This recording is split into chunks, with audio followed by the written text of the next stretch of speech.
දුවමින් විතර තියෙන්නේ. දුවන්න බෑනේ. ඇයි? අපි ඇඟ වෝම් අප් වෙලා නැහැ. ඒකට අපි මොකද කරන්නේ? අපි අර දුවන බොටම් එක අරන් දැන් පොඩ්ඩක් මෙහෙම දුව ඉන්නවා. ටිකක් දුවනවා.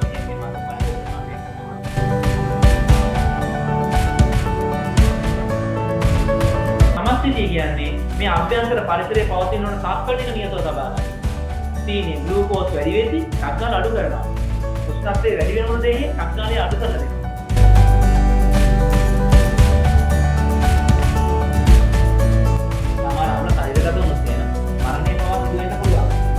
අපි කවදාත් අම්ලයක් ඉව ගන්න. රසබර. රසෙන් හොඳට ගන්න යන්නේ නැහැ. ඒක ආහාර ක්‍රියාව.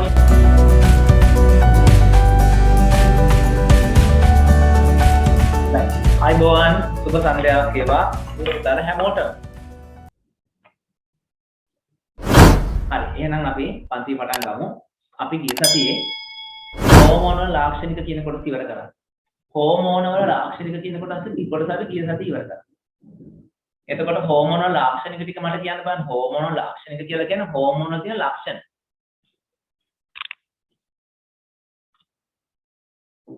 හෝමෝන වල ලාක්ෂණික කියලා කියන්නේ හෝමෝන වල තියෙන ලක්ෂණ.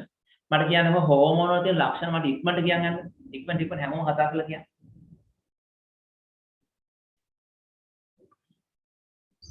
කාබනික සංයෝග වීම. ඔව් කාබනික සංයෝග තව. උදිරය මගින් පරිවහණය වීම. උදිරය මගින් පරිවහණය වෙනවා. හොඳයි. තව කියන්නනේ අනිත් අය කියන කතා කරන්නේ. ස්ථානයක නිපද වී වෙනත් ස්ථාන. ඔව් කිසියම් ස්ථානයක කොහේ හරි තැනක නිෂ්පාදනය වෙනවා. ඒක වෙනත් ස්ථානයක තමයි ක්‍රියාත්මක වෙන්නේ. ඊළඟට ඊළඟ රක්තගත අවයව විතරයි උත්තේජනය කරන්නේ. වෙන අවයව උත්තේජනය කරන්නේ නැහැ. ඊළඟ ඉතා අඩු සාන්ද්‍රණ ප්‍රමාණයක් ප්‍රමාණවත් වෙනවා. හරිද? මහා ගොඩක් ඕන වෙන්නේ නැහැ. ඔව් හොඳට කඩපාඩමේ තියාගන්න. ඊළඟට ප්‍රධාන අන්තරාසර්ග ග්‍රන්ථි ටික අපි ඉගෙන ගන්නවා. ප්‍රධාන අන්තරාසර්ග ග්‍රන්ථි. අන්තරාසර්ග ග්‍රන්ථි වලින් ප්‍රධානම ටික.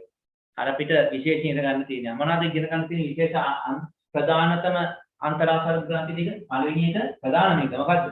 හැම හෝමෝනයක්කටම බලපාන කෙනා. කවුද? මොන ග්‍රන්ථියද?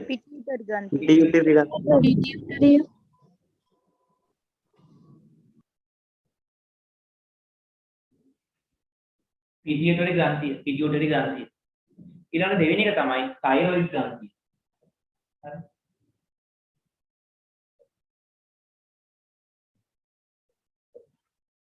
මම ඊසතිය වල රූපත් එක්ක පෙන්වනවා මේවා. තයිරොයිඩ් ග්‍රන්ථිය. තුන්වෙනි එක අග්න්‍යාශය.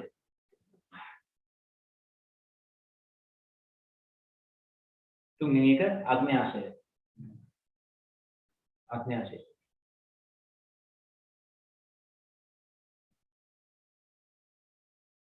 හතරවෙනි එක අධිගුප්ත.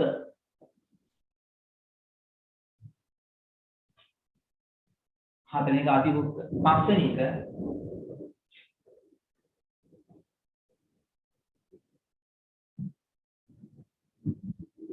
ඩිම්බකෝෂය.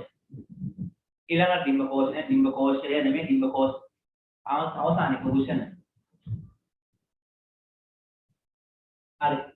එහෙනම් ඔන්න පිටියුටරිය, තයිරොයිඩ් ග්‍රන්ථිය, තයිරොයිඩය, පිටියුටරිය, තයිරොයිඩය, අග්න්‍යාශය, අධිවෘක්ක, ඩිම්බකෝෂ, පුෂණ. මේවා තමයි අපේ තියෙන ප්‍රධානම අන්තරාසර්ග ග්‍රන්ථි. අපි දැන් වෙන වෙනම බලමු. මෙන්න මේ එක් අන්තරාසර්ග ග්‍රන්ථි වලින් අපිට ඇති වාසිය මොකද්ද කියලා. හරිද? පිටියුටරිය තියෙන තැන මතකද ඔයාලට මම එදා කිව්වා. ඊටසදී මම පෙන්නනවා. පිටියුටරිය තියෙන්නේ අපේ මොලේ. මෙන්න දැන් ගත්තොත් මේ මොලේ. මේක මේ මස්තිෂ්කය, මේ අනුමස්තිෂ්කය, මේ සුසුම්නා ශීර්ෂකය, මේ පහට තියෙන සුසුම්නාව.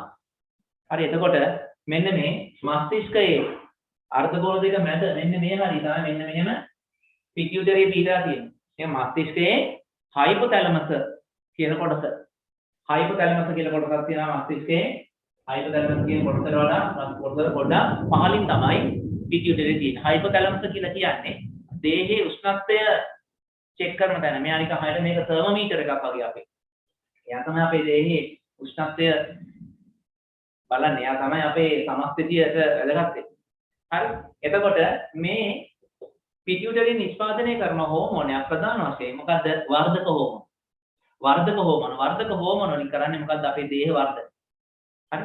දේහ වර්ධනය. ඒ කියන්නේ දේහයේ වර්ධනයෙන් අපේ පේශි වැඩෙන්න ඕනේ. ඒ කියන්නේ අපේ දේහයේ ප්‍රෝටීන් වැඩි වෙන්න ඕනේ. ප්‍රෝටීන් වැඩි වෙන නිසා ප්‍රෝටීන් සංශ්ලේෂණය සිදු වෙනවා මෙයාගේ වර්ධක හෝමෝන මගින්.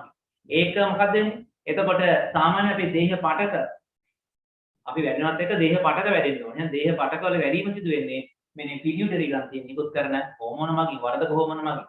ඊළඟට මෙන්න මේ පිටියුටරි ග්‍රන්ථියෙන් නිකුත් කරන වර්ධක හෝමෝන මගින් ගාත්‍ර අස්ථි වල වර්ධනය. ඒ කියන්නේ ගාත්‍රා කිව්වම මේ කකුල් දෙක කියන්නේ අපර ගාත්‍රා. ඊළඟට අත් දෙක කියන්නේ පූර්ව ගාත්‍රා. ඒ අර සාමාන්‍ය කකුල් හතරෙන් යන කට්ටිය ඉස්සරහා තියෙන අත් වලට කියන්නේ, ඉස්සරහා තියෙන පාද වලට කියන්නේ ඔය පූර්ව ගාත්‍රා. ඒ කියන්නේ අත් දෙක. පිටිපස්සේ තියෙන දැන් බල්ලෙක් නම් පිටිපස්සේ කකුල් දෙකෙන් අපර ගාත්‍රා. හරි. එතකොට අපෙත් එහෙමයි. අපි දැන් හිටගෙන ඉන්න නිසා කකුල් දෙකයි අත් දෙකයි කියලා කියන්නේ. එතකොට මේ මේක දෑත් දෙපා ඊළඟට මේ ඇඟේ තියෙන අස්ථි දික් වෙන්න, වර්ධනය වෙන්න උදව් කරනවා උදව් කරනවා පිටියුටරි මගින් නිකුත් කරන වර්ධක හෝමෝන. හරිද? එතකොට ඔන්න පිටියුටරියේ තියෙන වැදගත්කම තමයි ඔය. හරි. ඔන්න ඒක කිව්වා. ඊළඟට තයිරොයිඩ් එක ගන්න.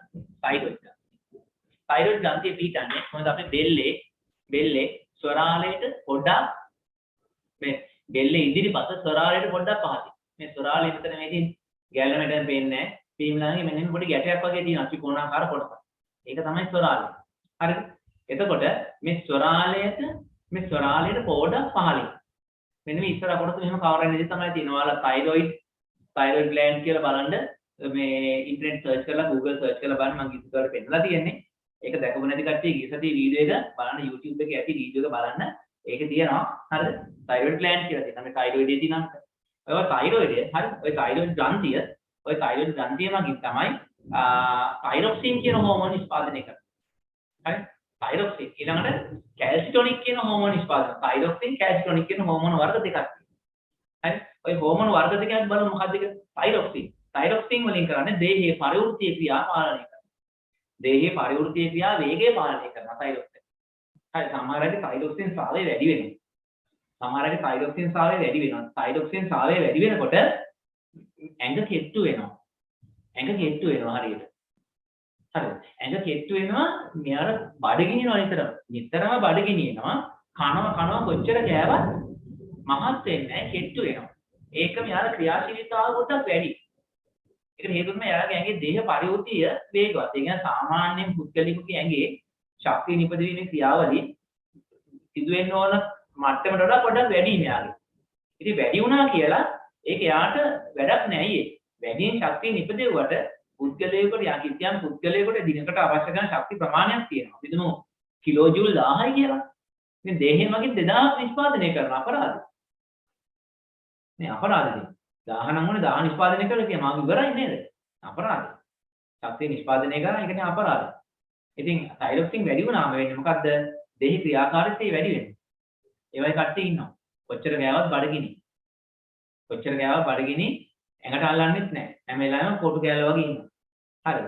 ඊළඟට තමයි තයිරොයිඩ් ග්‍රන්ථිය නිෂ්පාදනය කරන ආයතන කැල්සිටොනික්. හරිද? කැල්සිටොනික්. එතකොට කැල්සිටොනික් වලින් කරන රුධිරයේ කැල්සියම් මට්ටම අඩු කරනවා. ඒ කියන්නේ මොකක් වගේ කනස අපේ රුධිරයේ කැල්සියම් මට්ටම වැඩි වෙනවා නම් එයා රුධිරයේ කැල්සියම් මට්ටම අඩු කරන්න තමයි ඉන්නේ කැල්සිටොනික්. හරි? සමහරව අපි කන කෑම ආහාර වලින් රුධිරයේ තියෙන කැල්සියම් මට්ටම වැඩි වෙනවා. ඒ අවස්ථාවේදී රුධිරයේ කැල්සියම් මට්ටම අඩු කරන්න තමයි කියන්නේ. රුධිරයේ කැල්සියම් මට්ටම වැඩි වීම අහිතකර ලෙස බලපානවා. රුධිරයේ කැල්සියම් මට්ටම වැඩි වීම සමහර අවස්ථාවලදී රුධිර කැටි ඇතිවීම. ඒ වගේ දේවල් වලට බලපානවා මේ කැල්සියම් මට්ටම වැඩි වීම. හරි? ඒ නිසා කැල්සිටොනික් වලින් කරන්නේ මොකද්ද? රුධිරයේ කැල්සියම් මට්ටම අඩු කිරීම කරනවා. එතකොට දැන් ඔන්න අපි ඉගෙන ගත්තා පිටියුටරිය මගින් නිෂ්පාදනය කරන වර්ධක හෝමෝන ගැන. තයිරොයිඩ් ග්‍රන්ථිය මගින් නිෂ්පාදනය කරන කැල්සිටොනික් සහ තයිරොක්සින් කියන හෝමෝන වර්ග දෙක ඉගෙන ගත්තා. මොන හරි නොතේරෙන දෙයක් තියෙනවා මේ වෙලාවේ අහන්න ඕනේ. හරි. අපි ඊළඟට යන අග්න්‍යාසය. හරි. අග්න්‍යාසයේ තියෙන තැන අපි දන්නවා ආමාශයත් එක්ක හරි ආමාශයේ මහාන්ත්‍රය ඒ කියන්නේ ග්‍රහණී කියන නැම්ම. අර අපි දන්නවා මේ ආමාශය එන මේ වගේ ඉන්නේ අපේ ආමාශය ආමාශය ඔහොම තියෙනවනේ. මෙන්න මේව 100ක් වගේ නැම්ම තියෙනවනේ. ඔය නැම්ම තියෙනවනේ. ඔවුන්ගේ නැම්ම තියෙන තැන තමයි මේ අඥාතයෙන් එන ප්‍රණාලය එහෙම සම්බන්ධ වෙන්නේ. හරි. මේකත් එක්ක මේ පහලින් තමයි මෙතන මේ මහා අන්තරය යනවා. මේ වටේ එහෙමනේ තියෙන්නේ. ඔයාලා බලන්නකෝ ආහාර දින පදයේ උත්තර නම් බලන්න. එතකොට පේන්නේ ඔයාලට අඥාත. හරි මේ අඥාතයේ ලැංගහෑන් දීපිකා ෆයිල ලැංගහෑන් දීපිකා ෆයිල කියලා අපි කියන්නේ. ආන් ඒවා නිෂ්පාදනය කරනවා. හරි. ඒක නිෂ්පාදනය කරනවා හෝමෝන වර්ග දෙකක්. එක හෝමෝනයක් තමයි ග්ලූකෝගන්. එකක් ග්ලූකෝගන්. හරි. ග්ලූකෝගන් එක මපනවා. එකක්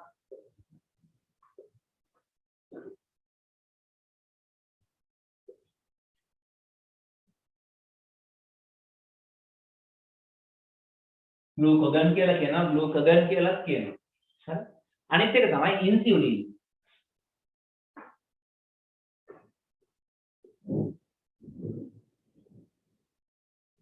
අනිත් එක ඉන්සියුලින්. එකක් ඉන්සියුලින් අනිත් එක ග්ලූකෝගන්. දැන් මේකේ මොකද්ද කරන්නේ කියලා බලන්න. හරි. දැන් ඔයාලා දන්නවනේ දියවැඩිය හැදිච්ච රෝගීන්ට ඉන්සියුලින් කියන එන්නත ලබා දෙනවා.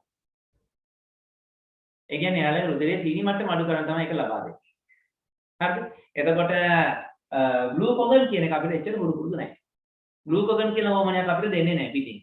ඒක මේ ඇඟේ හැදෙනවා. දැන් කවුරු හරි අපි හිතමුකෝ වෙහෙසලා වැඩ කරනවා.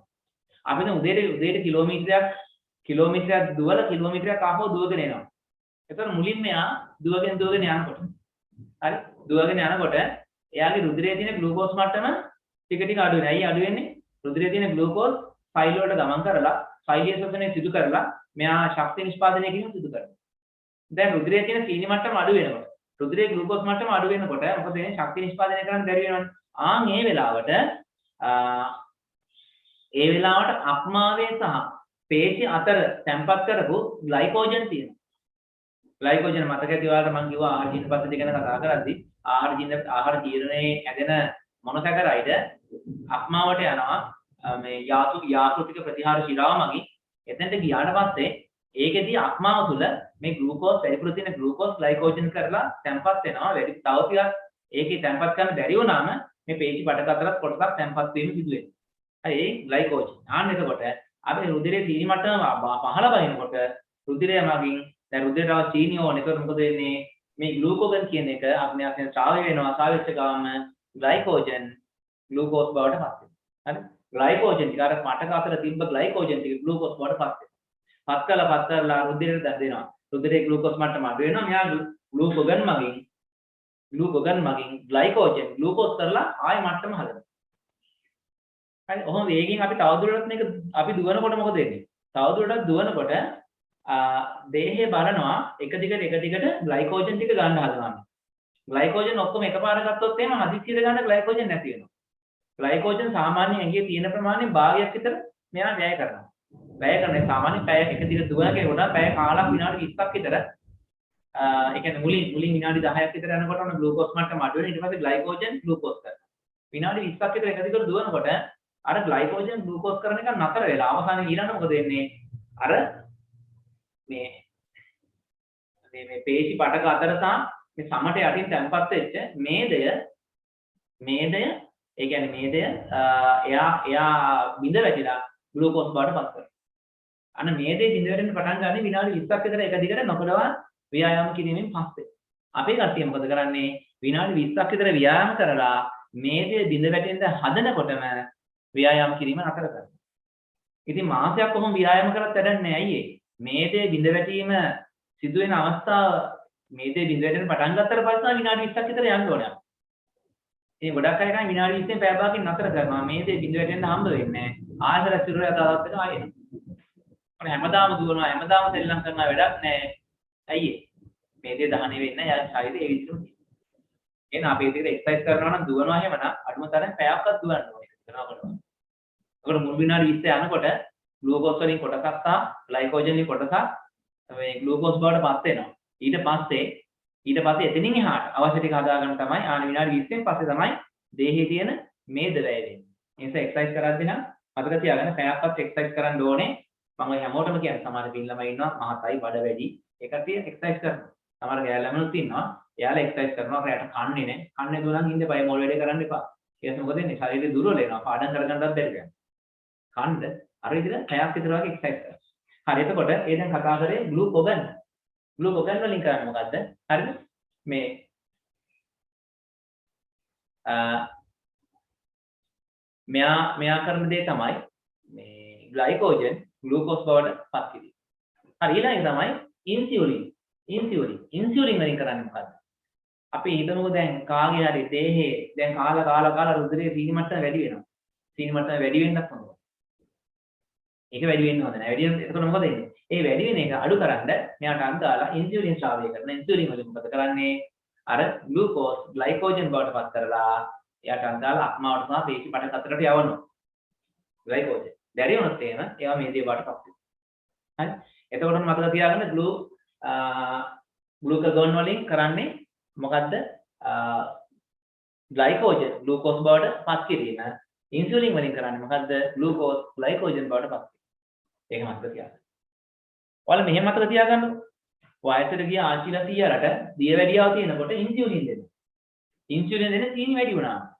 එහෙනම් වැඩි එක අඩු කරන්න දෙන්නේ. එහෙනම් ඉන්සුලින් වලින් කරන්නේ සීනි අඩු කරනවා. ඒ කියන්නේ ග්ලූකෝස් ග්ලයිකෝජන් කරනවා. එහෙනම් ඊට පස්සේ මේකෙන් කරන කාර්යය කියන්නේ පැත්ත. එහෙම මතක තියාගන්න පුළුවන්. ඊට අධිවුක්ක ග්‍රන්ථි. අධිවුක්ක ග්‍රන්ථි වලින් ඇඩ්‍රිනලින් තමයි ස්‍රාවය කරන්නේ. අධිවුක්ක ග්‍රන්ථි වලින් ඇඩ්‍රිනලින් කියන හෝමෝන.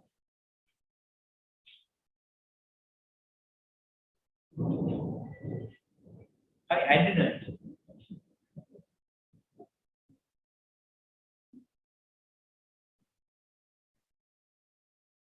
අධිවුක්ක ග්‍රන්ථි වලින් ඇඩ්‍රිනලින් ස්‍රාවය කරනවා.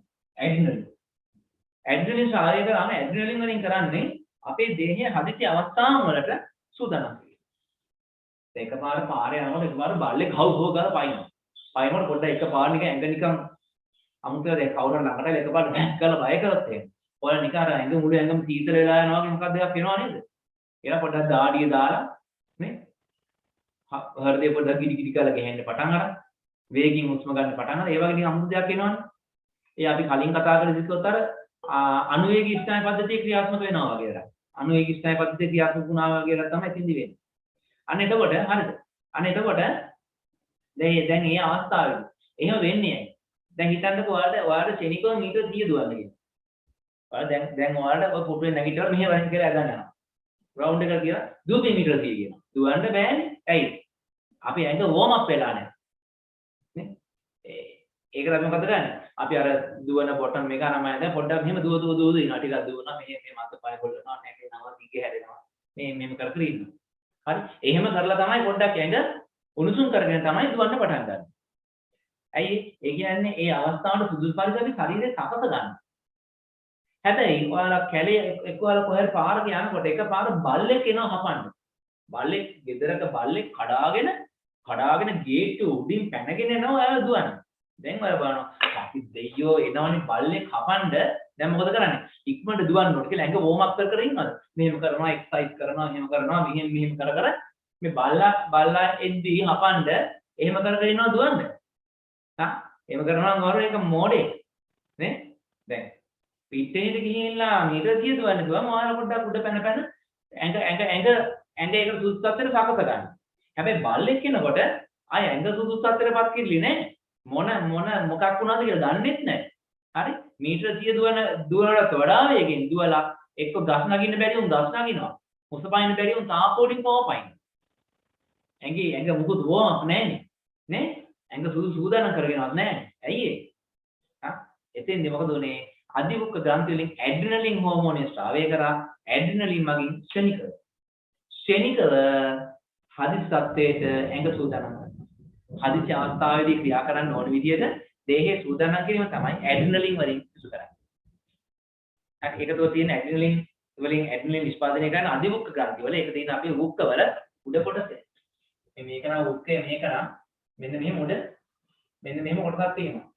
ඔක තමයි අධිවුක්ක ග්‍රන්ථි කියලා කියන්නේ. ඊළඟට උෂණ ඒක පිරිමින්ගේ දේහයෙන් බාහිරව තමයි පිහිටලා තියෙන්නේ. කෝෂයක් තුල පිහිටි උෂණ යුගලක් තියෙනවා. මේ වගේ දෙකක් ස්පීඩ් එකලා තියෙනවා. කොෂන් එක වෙලක් තියෙනවා. එතකොට මෙයාගේ නිෂ්පාදනය වෙන හෝමෝනේ තමයි ටෙස්ටොස්ටෙරෝන් හෝමෝනේ.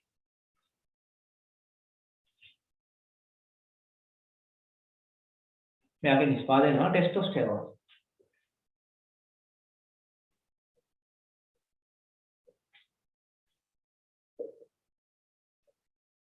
ටෙස්ටොස්ටෙරෝන් හෝමෝන නිෂ්පාදනය වෙනවා. හරි? මේ උෂ්ණවලින්. මෙයා මොකද්ද කරන්නේ?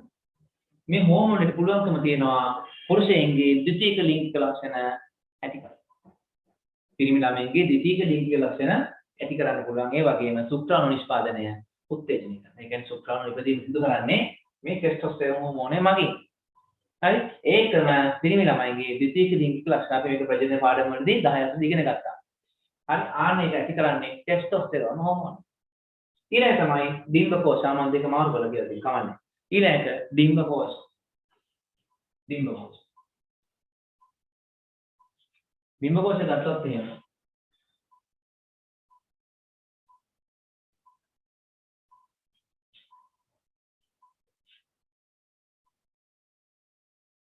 මෙන්න මෙහෙම ගර්භාෂය දෙපැත්තෙන් ආපු ඩිම්බ කෝෂ යුගලක් තියෙනවා. මෙන්න මේවයි හදනවා ඩිම්බ කෝෂ වල හදනවා හෝමෝන වර්ග දෙකක්. හරි? ඩිම්බ කෝෂයේ හදනවා හෝමෝන වර්ග දෙකක්. එකක් තමයි ඊස්ට්‍රජන් කියන හෝමෝන. ඊස්ට්‍රජන් කියන හෝමෝනේ උදව් කරනවා ගෑනු ළමයෙකුගේ ද්විතීයික ලිංගික ලක්ෂණ පහළ කරන්න. හරි? ගෑනු ළමයෙකුගේ ද්විතීයික ලිංගික ලක්ෂණ පහළ කිරීම සහ පවත්වා ගැනීම. අන්න බලන්නකො දෙකක් කතා දෙකක්. හරි? කතා දෙකක් තියෙනවා. දැන් පුරුෂයෙකුගේ දැන් මේ ටෙස්ටොස්ටෙරෝන් වලින් කරන්නේ පුරුෂයෙකුගේ ද්විතීයික ලිංගික ලක්ෂණ ඇති කිරීම කියලා කියනවා. ඊස්ට්‍රජන් වලින් ස්ත්‍රීන්ගේ ද්විතීයික ලිංගික ලක්ෂණ ඇති කිරීම හා ඒවා පවත්වා ගැනීම. ඒ කියන්නේ ඊස්ට්‍රජන් කියන හෝමෝන නැති වෙච්ච ගමන් එයාලගේ ද්විතීයික ලිංගික ලක්ෂණ ඒවා ඊට පස්සේ පිරිහිලා යනවා. ඒවා පිරිහිලා යනවා. ඒ කියන්නේ දැන් අතකොට දැන් ගෑල්ලාමෙක් දැන් ඔයාලා කන්නඩි ඉස්සරහට ගිහලා බැලුවොත් එහෙම මුණ බැලුවොත් එහෙම ඔයාලා ශරීර දිහා බැලුවොත් එහෙම ඔයාලා ලස්සනට ඉන්නවා. හැබැයි ඔයාලා අවුරුදු 45 50 කියලා පස්සේ ආර්ථව හරණය කියන එක වෙනවා. ඒකෝට ඊස්ට්‍රජන් ස්ථාව වීම නතර වෙනවා. ඊට පස්සේ මොකද වෙන්නේ? ඔය ලස්සන දින ශරීරය ටික ටික වැහැරෙන්න පටන් ගන්නවා. ඒවා ටික ටික වැහැරෙන්න පටන් ගන්නවා. ඊස්ට්‍රජන් හෝමෝනේ තිබුණොත් තමයි ඒවා පවත්වා ගැනීමේ හැකියාව තියෙන්නේ. දැන් සමහර අය කරන දෙයක් තමයි ඔය සමහර අය කරන ගොඩාක් වෙලාවට චිත්‍රපටි වලින් නාට්‍ය වල නළුලියෝ කරන දෙයක් තමයි. එයාලා કૃතිමව ඊස්ට්‍රජන් හෝමෝනේ ඉන්ජෙක්ෂන් කරගන්න. ආයි හිතේ දැන් අපිත් එනම කරගන්නවා. මෙහෙම දෙයක් තියෙනවා. કૃතිමව ඊස්ට්‍රජන් එහෙම නැත්නම් ප්‍රොජෙස්ටරෝන් හෝමෝන එන්නත් කරගන්න පුළුවන්. හැබැයි එක එන්නතන් ලක්ෂ 10ක් විතර වෙනවා. ඉතින් එහෙම කරගන්න ඕන නම් මෙහෙම වැඩක් තියෙනවා. ඔයාලට පුළුවන් නම් වෛද්‍යවරයෙක් වෙන්න. ඔයාලට පුළුවන් ඉංජිනේර කෙනෙක් වෙන්න. වෛද්‍යවරයෙක් එහෙම වෙන්න පුළුවන්. ඒවල හොස්පිටලෙන් ඩක් ගාලා ඔයාලගේ වැඩේ කරගන්න පුළුවන්. නේ? ඒතකොට මේ විදිහට ලොකු මුදලක් වියදම් කරන්න පුළුවන් මට්ටමකට නම් එන්න ඕන. එනේ කවදාද දවසක දැන් ඔය වැඩේ වෙන්නේ නැහැ. තව අවුරුදු 10ක් 15ක් නේ අවුරුදු 15ක් 20ක් වගේ තියෙනවනේ. ඉතින් ඒ කාලය තුල ඔයාලා අර දවසකට මාසෙකට ලක්ෂ 4ක් 5ක් අර තමන්ගේ ශරීරය ලස්සන කරගන්න වියදම් කරන්න පුළුවන් මට්ටමේ කෙනෙක් බවට පත් වෙන්න ඕන. අන්න එහෙම වුණොත් එහෙම ඔයාලට පුළුවන් කවදාවත් වයසට යන්න නැතුව ජීවත් වෙන්න. එහෙනම් ඊස්ට්‍රජන් හෝමෝනේ මගින් කරන්නේ මොකද්ද? ස්ත්‍රීන්ගේ ද්විතීයික ලිංගික ලක්ෂණ පහළ කිරීම සහ පවත්වා ගැනීම. ඊළඟට ප්‍රොජෙස්ටරෝන් හෝමෝන. ප්‍රොජෙස්ටරෝන් හෝමෝන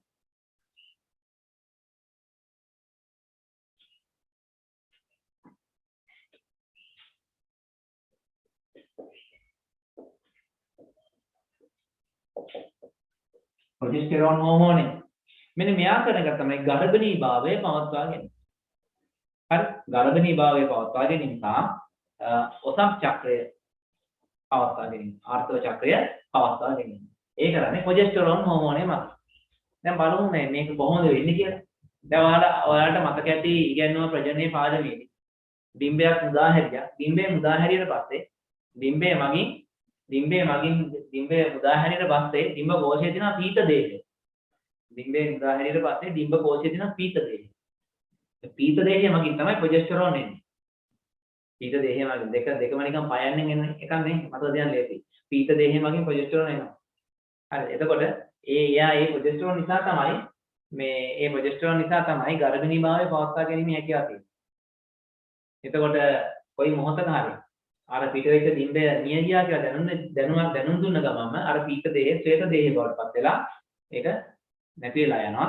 එතකොට ප්‍රොජෙස්ටරෝන් නිෂ්පාදනය නැති වෙනවා. ප්‍රොජෙස්ටරෝන් අඩු වෙච්ච ගමන් මට්ටම අඩු වෙච්ච ගමන් ආර්ථවය කියන එක සිද්ධ වෙන්න පටන් ගන්නවා. හරි. එතකොට ඔය දැන් ඔයාලට කියලා දුන්නේ අපිට විෂය නිර්දේශය සඳහා අවශ්‍ය කරන හෝමෝන වර්ග සහ ඒව නිෂ්පාදනය කරන ග්‍රන්ථි සහ ඒවෙන් කරන කාර්ය අපි ඔක්කොම ඉගෙන ගත්තා 6ක්. අර කලින් කියපු 6ම කලින් කියපු අන්තරාසාර ග්‍රන්ථි 6ෙන්ම කරන කාර්යවල දැන් අපි ඉගෙන ගත්තා. හරි. මේක ඔයාලට ලියා ගන්න ඕනද ලියලා තියෙන්නේ නැත්නම් ටියුට් එකේ?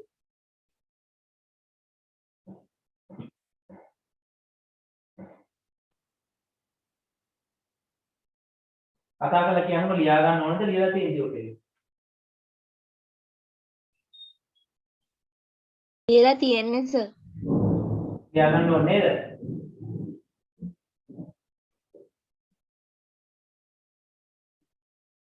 ලියා ගන්න ඕනේ කියලාද කිව්වේ? නෑ. ආ නෑ නේද? සර් දීලා තියෙන්නේ. හරි. තියෙන්නේ සර්. හරි එහෙමනම් අපි ඊළඟ කොටස පටන් ගමු. ඔයාලා වහිනවද හයියේ? ඔව් සර්. very good. පොඩක් එළියට යන්න හිතෙන්නේ නැද්ද? හිතෙනවා සර්. ඉතින් ගිහිල්ලා නාගෙන එන්න ඕනේ.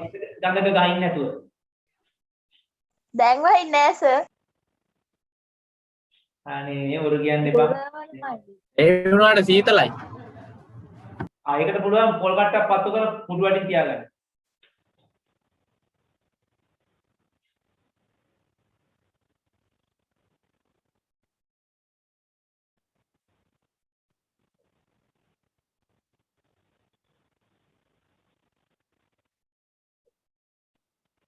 සමස්ථිතිය මේක අපි මීට කලින් අහලා තියෙනවා.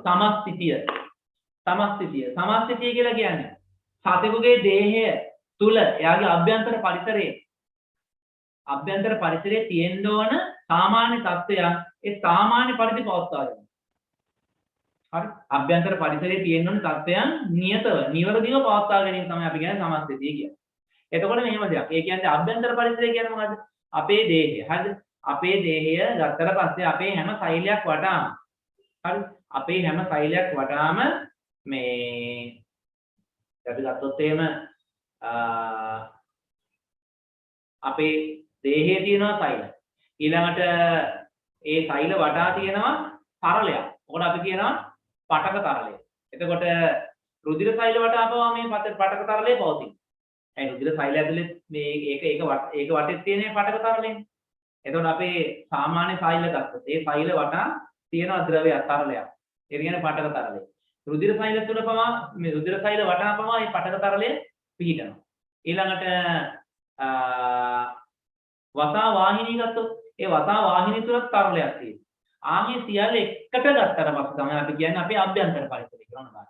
අපේ දේහයේ අභ්‍යන්තර පරිසරය කියලා කියනවා සෛල වටා තියෙන පටක තරලය. දැන් මේක නම් සෛලය මේ සෛලය මෙහෙමනම් මේ මිනිසාගේ සත්වයාගේ සෛලයක් මේක නම් මේ සෛලයේ වටා ද්‍රව පිරිච්ච අවකාශයක් තියෙනවා. මේ සෛල වටා ද්‍රව පිරිච්ච අවකාශයක් තියෙනවා. ආමේ අවකාශය ඊළඟට රුධිරය ගත්තොත් මේ රුධිර නාලයක් මම අඳිනවා. ඔන්න රුධිර නාලයක් අඳිනවා. මේ රුධිර නාලය තුළ තියෙන මේ රුධිර සෛලය අන්න ඔය රුධිර නාලය වටා තියෙන රුධිර සෛල. මේ රුධිර නාලය වල කියවන වරනවා. මේ තියෙන රුධිර නාලය තුල තියෙන රුධිර සෛල. රුධිර නාලය තුල තියෙන රුධිර සෛල තමයි මේ. එතකොට මේ රුධිර සෛල වටා තියෙනවා තරලයක් තියෙනවා. මේක. ඒ කියන්නේ සෛල වටේ තියෙන තරලයක්. රුධිර නාල තුල රුධිර සෛල වටා තියෙන තරලයක්. ඒ තරලය. ඊළඟ අපේ තියෙන වසා වාහිනිය. වසා වාහිනිය කියන්නේ කියලා දුන්නානේ. මේ වසා වාහිනිය කියන මේ නල තුල තරලයක් පීඩනවා. මේ ඔක්කොම එක්කොටම හරිද? මේ ඔක්කොටම ඒ ඔක්කොම පොදුවේ ගත්තම ඔය ඔක්කොම අයිති වෙන්නේ අපේ අභ්‍යන්තර පරිසරයට. හරි? ඕන්නේ ඔක්කොම තමයි අයිති වෙන අභ්‍යන්තර පරිසරය. ඒ කියන්නේ අභ්‍යන්තර පරිසරය කියන්නේ අපේ දේහයේ තියෙන රුධිර සෛල. අපේ දේහයේ තියෙන සාමාන්‍ය සෛල. ඊළඟට රුධිර සෛල. ආන්ගේ වටා පිරිච්ච තරලයක්. ඊළඟට වසා වාහිනී තුල පවතින තරලයක්. මෙන්න මේ ඔක්කොම එකට ගත්තම අපි ඔකට කියනවා මොකද්ද? අභ්‍යන්තර පරිසරය කියලා. ඔය අභ්‍යන්තර පරිසරයේ උෂ්ණත්වයේ තියෙන ඕන අපිට අපේ ශරීරය ගැලපෙන උෂ්ණත්වය. ඔය අභ්‍යන්තර පරිසරය. හරි? ඔය අභ්‍යන්තර පරිසරයේ pH අගය ඊළඟට ග්ලූකෝස් මට්ටම ආන්ගේ ඔක්කොම සිරුරට අවශ්‍ය යම්කිසි මට්ටමක් තියෙනවා. ඒ ගානට මේක මේ තියෙන්න ඕනේ. නැත්නම් මොකද වෙන්නේ? ඒ වැඩි වුණත් දේහෙට අයිති කරයි. ඒ ප්‍රමාණයට වඩා අඩු වුණත් දේහෙට අනිත්. හරි. එතකොට සමස්ථිතිය කියන්නේ මේ අභ්‍යන්තර පරිසරයේ පවතින ඕන තාක්ෂණික නියතව තබා ගන්න. සීනිය ග්ලූකෝස් වැඩි වෙති, ටක් ගාලා අඩු කරනවා. උෂ්ණත්වය වැඩි වෙනකොට දේහේ ටක් ගාලා අඩු කරලා දෙනවා. උෂ්ණත්වය අඩු වෙති, ටක් ගාලා වැඩි කරලා දෙනවා. ග්ලූකෝස් අඩු වෙනකොට ටක් ගාලා වැඩි කරලා දෙනවා. හරි. ආන්න ඒක තමයි අපි කියන්නේ සමස්ථිතිය කියන්නේ. ඒ කියන්නේ අභ්‍යන්තර පරිසරයේ පවතින ඕන සත්ත්ව නියතව පවත්වා ගැනීම තමයි අපි කියන්නේ සමස්ථිතිය.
අපි ඊළඟට බලමු.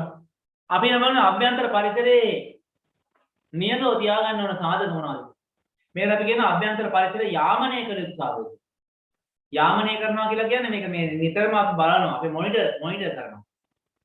ඒ කියන්නේ අපි බලනවා නිතරම පරීක්ෂා කරගෙන ඉන්නවා මේක කවුද වැඩි වෙන්නේ කවුද අඩු වෙන්නේ වැඩි වුණොත් අඩු කරන්න අඩු වුණොත් වැඩි කරන්න ඕනේ. ආන් ඒ වගේ. ඒකට අපි කියන අභ්‍යන්තර පරිසරයේ යාමනය යුතු සාධක. මේකේ ප්‍රධාන වශයෙන් තමයි මොකද්ද? රුධිරයේ තියෙන ග්ලූකෝස් මට්ටම යාමනය කරන්න ඕනේ. රුධිර ග්ලූකෝස් මට්ටම වැඩි වෙන්න දෙන්නත් හොඳ නැහැ, අඩු වෙන්න දෙන්නත් හොඳ නැහැ. ඊළඟට දේහ උෂ්ණත්වය වැඩි වෙන්න දෙන්න හොඳත් නැහැ, අඩු වෙන්න දෙන්න හොඳත්. ඊළඟට ජල තුල්‍යතාව ඒ කියන්නේ දේහයේ තියෙන ජල මට්ටම වැඩි වෙන්න දෙන්න හොඳත් නැහැ, අඩු වෙන්න දෙන්නත් හොඳ නැහැ. හරිද? එහෙනම් අභ්‍යන්තර පරිසරය යාමනය කළ යුතු සාධක තමයි පළවෙනි එක රුධිරයේ ග්ලූකෝස් මට්ටම ලියා ගන්න ඕන ලියා ගන්න.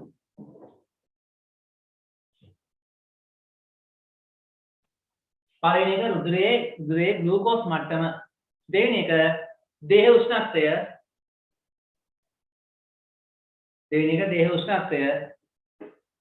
තුන්වෙනි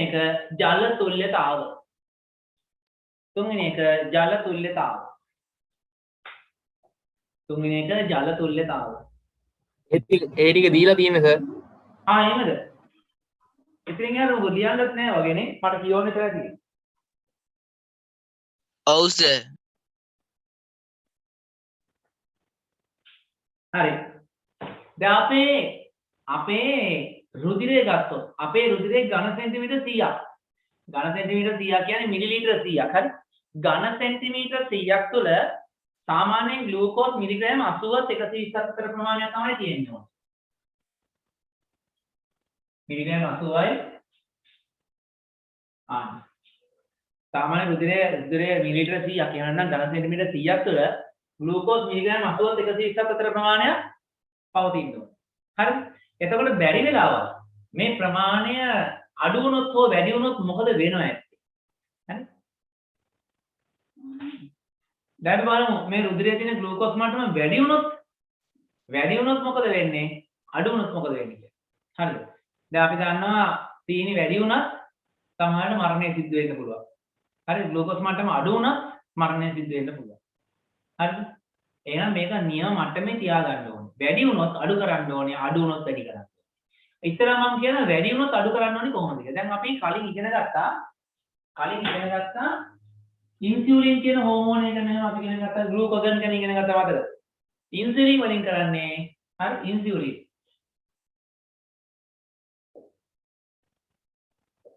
ඉන්සියුලින් වලින් කරන්නේ මොකද්ද කියලා මතක නම් කියන්නේ? ඉන්සියුලින් වලින් කරන කාර්යය මොකද්ද කියලා මතක නම් කියන්නේ? කියන්නකෝ. කටහැරලා කියවන්න බං. කතා කරන්නේ නැතිවම අයින් කරලා. මේ දමිත් ඉන්නවා නේද? මම කාලෙකින් කතා කරේ දමිත්. දමිත් කියන්නකෝ ඉන්සියුලින් වලින් මොකද කරන්නේ? ඌ කතා කරන්නේ නැහැ. කවුරුද කියන්නේ එක්කනේ ඉන්සියුලින් වලින් මොකද්ද කරන්නේ? ग्लूकोज ग्लाइकोजन බවට පත් කිරීම.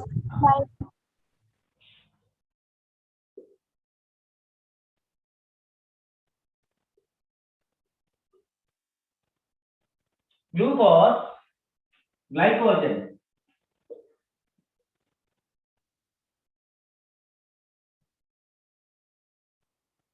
ग्लूकोज ग्लाइकोजन බවට පත් කරනවා. එහෙම නේද?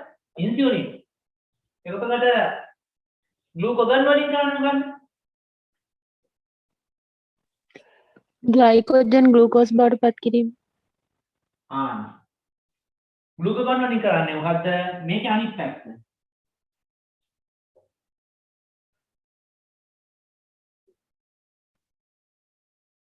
ग्लाइकोजन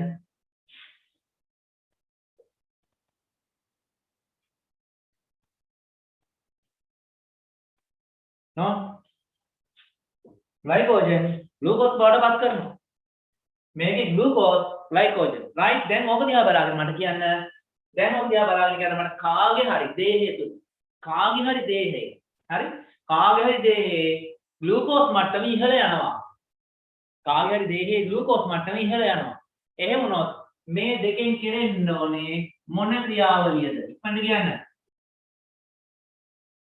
පළවෙනි එක ඔව් පළවෙනි එක.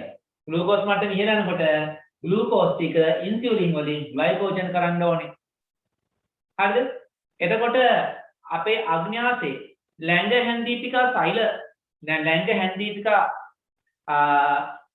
ලැංග හැන්දීපිකා වල තියෙනවා බීටා කියලා සෛලේශය. හරි? මේක ඇල්ෆා සෛල බීටා සෛල කියලා වර්ග දෙකක් තියෙනවා. හරි? ඒකෙන් බීටා සෛල. බීටා සෛල සක්‍රිය වෙලා එයා මොකද්ද කරන්නේ? ඉන්සියුලින් කියන හෝමෝනය නිෂ්පාදනය කරනවා. මේක ඔයාලගේ ටියුට් එකේ දීලා තියෙනවා.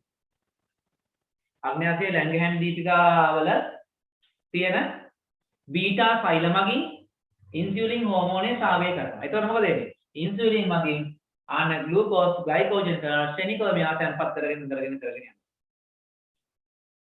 හරි? ඒ සීනි මට්ටම වැඩි වුණා. එතකොට මේ අතර රුධිරයේ තියෙන ග්ලූකෝස් වලින් හරි ග්ලූකෝස් ග්ලයිකෝජන් බවට පත් කරලා එයා මොකද කරන්නේ? අක්මාවේ තැන්පත් කරනවා පේශි පටක අතර තැන්පත් කිරීම කරනවා. තව ටිකක් වැඩිපුර තියෙනවා. වැඩිපුර තියෙනවා නම් ඒවා මේ දේ බවට පත් කරලා අපේ සමට යටින් උදරයේ සමට යටින් තට්ටම් වල මේක වැඩිපුර තැන්පත් කිරීම සිදු කරනවා. ඒක දැක්කනේ ග්ලූකෝස් මට්ටම වැඩි වෙනකොට ඔන්න සිදුවෙන දේ. ග්ලූකෝස් මට්ටම වැඩි වෙද්දී ඉන්සියුලින් තමයි ස්‍රාවය වෙන්නේ. ඒක ලැංග හැන්දීපිකා වල බීටා කියන සෛල විශේෂයෙන් තමයි ඒක ස්‍රාවය කිරීම සිදු කරන්නේ. ඊළඟට ග්ලූකෝස් අඩු වුණා. මේ මෙතන මේ එන බීටා සෛල හරි. ඉන්සියුලින් එන්නේ බීටා සෛල වල. බීටා සෛල. ග්ලූකෝස් මට්ටම අඩු වෙච්ච ගමන් මේකෙන් නම් කවුද වැඩ කරන්නේ නැත්තේ? ග්ලූකෝස් මට්ටම අඩු වෙච්ච ගමන් දැන් මෙයා ඉතුරු වෙන්නේ මෙයානේ. දෙවෙනි එක. ග්ලයිකෝජන් මොනවද කරන්නේ? ආයි ග්ලූකෝස් කරන්න ඕනේ. එතකොට ඒ අග්න්‍යාසයේ ලැංග හැන්දීපිකා වල තියෙනවා ඇල්ෆා කියන සෛල විශේෂය. හරිද? මේක ලැංගහන් දීපිකා සෛල කියලා කියන්නේ. ලැංගහන් දීපිකා සෛල වර්ග දෙක. එකක් බීටා සෛල දෙක ඇල්ෆා සෛල. බීටා සෛල වලින් ඉන්සුලින් සාරය කරලා ග්ලූකෝස් ග්ලයිකෝජන් කරනවා. ඇල්ෆා සෛල වලින් ග්ලයිකෝජන් ග්ලූකෝස් බවට පත් කරන ග්ලූකගෝන් කියන හෝමෝනය ස්‍රාවය කිරීම සිදු කරනවා. එතකොට මොකද වෙන්නේ? අර ග්ලයිකෝජන් ටික ග්ලූකෝස් බවට පත් වෙනවා. තවදුරටත් වැඩිපුර ඕන නම් මේදයක් ග්ලූකෝස් බවට පත් කිරීම දිය කිරීම සිදු කරනවා. එතකොට ඔන්න ওই විදිහට තමයි අපේ සිරුරේ ග්ලූකෝස් යාමනය සිදු කරන්නේ. කාට හරි නොදැන කරක් තියෙනවා නම් අහන්න. සිරුරේ ග්ලූකෝස් මට්ටම යාමනය කරන්න ওই විදිහට. හරි මොකද ආගම් දෙයක් නැද්ද එහෙනම් හරි. එහෙනම් ඊළඟ බලමු අපි. ඊළඟ කොටස බලමු එහෙනම් අපි. මිනිසාගේ රුධිරයේ ග්ලූකෝස් මට්ටම පස්සේ ජල තුල්‍යතාව යාමනය. ජල තුල්‍යතාව. ජල තුල්‍යතාව කියන්නේ අපේ රුධිරයේ සහ හරි අපේ රුධිරයේ සහ අපේ අභ්‍යන්තර පරිසරයේ ඒ කියන්නේ අපි කලින් කතා කරමු රුධිර පටකේ ඊළඟට අපේ පටක තරලයේ ඊළඟට අපේ වසා වාහිනිය තුළ තියෙන වසා තරලයේ මෙන්න මේ සියල්ල ජල මට්ටම වැඩි වුණොත් වෙන්නේ මොකද්ද? අපි ඉදිමෙනවා. ජල මට්ටම වැඩි වෙන්න හොඳ නැහැ. ජල මට්ටම වැඩි වුණොත් එහෙම ඉදිමෙන්න පුළුවන් අපිව. ජල මට්ටම අනවශ්‍ය විදිහට අඩු වුණොත් මොකද වෙන්නේ? විජලනය වෙනවා. එහෙනම් ජල මට්ටම වැඩි වෙන්නත් හොඳ නැහැ. ජල මට්ටම අඩු වෙන්නත් හොඳ නැහැ. දැන් මේක මොකද්ද වෙන්නේ බලමු. අපි ජල මට්ටම හදිස්සියරි වැඩි වුණා. මම මේක මකන ඕන. ඔයාලා කාට හරි ඕන නම් මේක මෙහෙම ලියා ගන්න ඕනේ. දැන් මේක ලියා ගන්න කෙනෙක් ඉන්නවනම් කියන්න නැත්නම් මකනවා. මේක සමීකරණයක් වගේ දීලා තියාගන්න ඔය පොතේ හරි කොහෙද දැනග. තනියෙන් ලියාගන්න. ඉතල බලාගෙන තනියෙන් ලියාගන්න. හරි. පිටියුටරිය මගින් ස්‍රාවය වෙන ADH හෝමෝනය ADH කියලා හෝමෝනයක් තියෙනවා.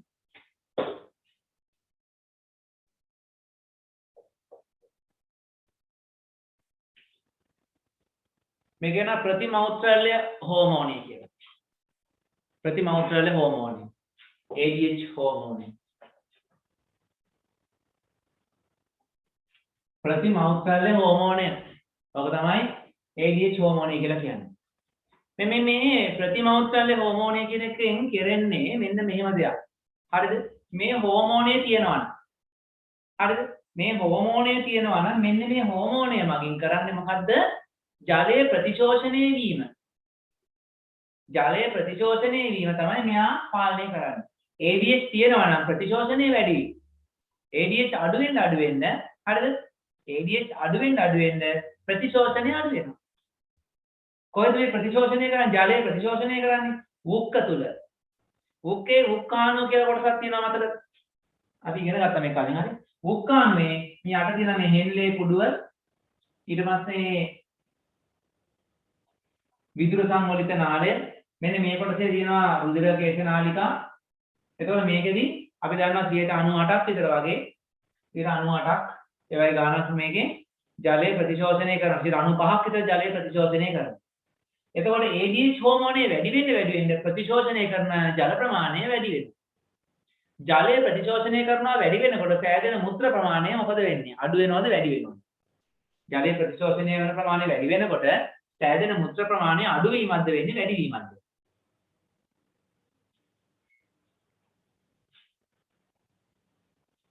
කියන්න බලන්න කොහොමද?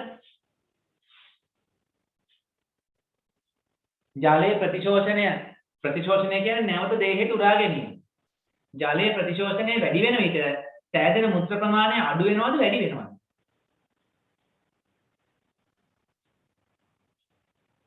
අඩු වෙනවා. ආන් රයිට්. අඩු දේහයට උරා ගන්න ප්‍රමාණය වැඩි වෙනකොට හැදෙන මුත්‍ර ප්‍රමාණය අඩු වෙනවා. ඒකට මුත්‍ර පිටන ප්‍රමාණය අඩු වෙනවා. එහෙනම් මට කියන්න ADH කියන හෝමෝනය ප්‍රතිමෞත්‍රල්‍ය හෝමෝනය වැඩි වෙන්න ඕනේ. ප්‍රතිමෞත්‍රල්‍ය හෝමෝනය වැඩි වෙන්න ඕනේ. රුධිරයේ කියන්නේ සිරුරේ ජල මට්ටම වැඩි වුණාමද අඩු වුණාම විතර බල කියන්නේ. අඩු වුණාම රුධිරයේ තියෙන ජල මට්ටම අඩු වෙනකොට මොකද වෙන්නේ? ඔන්න අහගන්න. රුධිරයේ තියෙන ජල මට්ටම අඩු වෙනකොට ඒක දැනෙනවා පිටියුටරියට. පිටියුටරි මගින් මොකද කරන්නේ? ප්‍රතිමෞස්ත්‍රාලේ හෝමෝන ADH ස්‍රාවය කරනවා. ස්‍රාවය කරාම මොකද වෙන්නේ? වකුගඩු වල වුක්ක මගින් ජලය ප්‍රතිශෝෂණය වැඩි කරනවා. වැඩි කරාම පැදින මුත්‍ර ප්‍රමාණය අඩු වෙනවා. එතකොට ජලය මුත්‍ර විදියට ජලය පිටවීම අඩු වෙනවා. එහෙනම් ADH ස්‍රාවය වෙන්නේ රුධිරයේ තියෙන ජල මට්ටම අඩු වෙන විට. හරිද? දැන් එතකොට මේකේ අනිත් පැත්ත. දැන් රුධිරයේ තියෙන ජල මට්ටම හදිස්සියට වැඩි වුණොත් මොකද වෙන්නේ? ප්‍රතිමෞස්ත්‍රාලේ හෝමෝනය ADH හෝමෝනේ ස්‍රාවය අඩු කරනවා. ADH හෝමෝනේ ස්‍රාවය අඩු වුණාට පස්සේ වුක්ක වලට අණ කරන්න කෙනෙක් නැහැ. මොනවද අණ කරන්නේ? වැඩිපුර ජලය අවශෝෂණය කළපන් කියලා අණ කරන්න කෙනෙක් නැහැ. ADH තමයි ලා වුක්ක ළඟට කියලා කියන්නේ වැඩියෙන් ගන්න. දැන් වැඩියෙන් ගන්න කියන කෙනා නැහැ. ඇයි? පිටියුටරි මගේ ADH ස්‍රාවය අඩුයි. එතකොට වුක්ක වලට ජලය වැඩියෙන් ප්‍රතිශෝෂණය කරන්න කියලා කියන කෙනා දැන් නැහැ. එතකොට මොකද වෙන්නේ? වුක්ක එයාට කැමති විදිහට එයාට රිදිතේ මෙන්න මුත්‍රා සෑදීම සිදු කරනවා. අන්න එතකොට මුත්‍රා පිටවීම වැඩි වෙනවා. හරිද? එහෙනම් මේ ක්‍රියාවලිය ADH ස්‍රාවය අඩු කරන්නේ සිරුරේ තියෙන ජල ප්‍රමාණය වැඩි වුණාමද අඩු වුණාමද? ADH ස්‍රාවය අඩු කරන්නේ රුධිරයේ එහෙම නැත්නම් අභ්‍යන්තර පරිසරයේ තියෙන ජල ප්‍රමාණය වැඩි වෙනකොටද අඩු වෙනකොටද? වැඩි වෙද්දි. අන්රයිට්. වැඩි වෙන විට මෙයා මොකද්ද කරන්න ඕනේ? ADH ස්‍රාවය අඩු කරනවා. එතකොට ප්‍රතිමෞස්ත්‍රාලේ හෝමෝන ප්‍රමාණය අඩු වෙනවා නේ? ඒ අඩු වෙනකොට ජල ප්‍රතිශෝෂණය අඩු වෙලා මුත්‍රාලෙස පිටවෙන ජල ප්‍රමාණය වැඩි වෙනවා. හරි. ඔයාලගේ ටියුට් එක ගත්තොත් එහෙම ඔය ටියුට් එකේ මුද්‍රණ දෝෂයක් තියෙනවා කියලා දැන් ඔයාලට පෙනේ. බලන්න එහෙම තියෙනවද?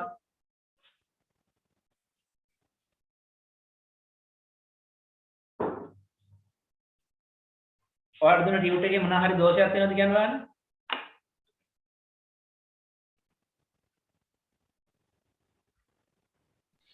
පොළ දෙකක් වැදිලා නැහැ. කවුද ඒක හොයාගත්ත දරුවා? කවුද කිව්වේ? තනුකද? ඔව්. ඔන්න තනුක හොයාගත්ත දෙක. කොළ දෙකක් වැදිලා නැහැ. තව කවුරුහරි කියන්නේ මොකක් හරි ටියුට් එකේ වැරද්දක් තියෙනවද කියලා? අඩුපාඩුවක්.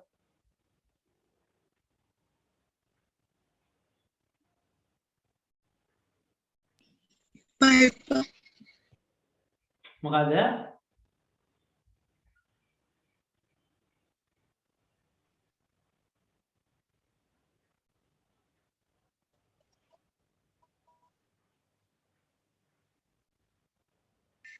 මාත්‍රා දෙක මාරු වෙනවා. ජලය අඩු වී බහැරවන ජල ප්‍රමාණය වැඩි කරයි.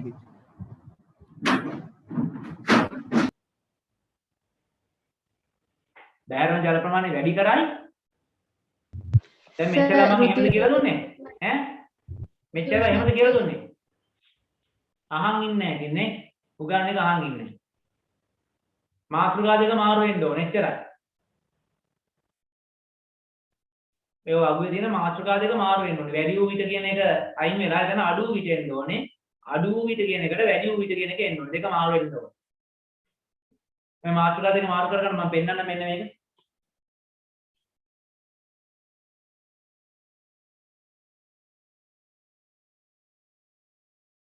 හරි දැන් ඔය බලාගෙන මේ තියෙන අභ්‍යන්තර පරිසරයේ යාමනය කරපු සාධක ටික. ඒකට මිනිසාගේ රුධිරයේ ග්ලූකෝස් මට්ටම වැඩි වූ විට අඩු වූ විට සිදුවෙන්න ඕන දේ තමයි ඔතන ඔය පෙන්නලා තියෙන්නේ. ඒක වැරද්දක් නැතුව ඔක්කොම ටික තියෙනවා හරියට. ඊළඟ ජල තුල්‍යතාව යාමනය. මොන ජල තුල්‍යතාව යාමනය? එතෙන්දී ADH ශ්‍රාවය වුණාම වුක්ක මත ක්‍රියා කරන ජල ප්‍රතිශෝෂණය වැඩි කරනවා. එතකොට බහැරන මුත්‍ර ප්‍රමාණය අඩු කරනවා. බහැරන මුත්‍ර ප්‍රමාණය අඩු වෙන්න නම් ශරීරයේ ජලය අඩු වෙන්න ඕනේ. එහෙනම් මෙතන අඩු වූ විට නෙමෙයි එන්න ඕනේ. මේ මොකද මෙතන වැඩි වූ විට නෙමෙයි එන්න ඕනේ. අඩු වූ විට. මේ පැත්ත ගත්තොත් එහෙම ADH ශ්‍රාවය අඩු කරලා වුක්ක වලදී ජල ප්‍රතිශෝෂණය අඩු කරනවා. වුක්ක වලින් ජලය නැවත අවශෝෂණය කිරීම අඩු කරනකොට සෑහෙන උෂ්ණ ප්‍රමාණය වැඩි, ජලයේ වැහැරෙන ප්‍රමාණය වැඩි. එහෙනම් මෙතන එන්න ඕනේ ජලයේ වැඩි වෙද්දී ඔක වෙන්න ඕනේ. එහෙනම් මෙතන වැඩි වූ විට කියලා එන්න ඕනේ. මෙතන අඩු වූ විට කියලා එන්න ඕනේ. ඒ දෙක හදාගන්න මාතෘකාව.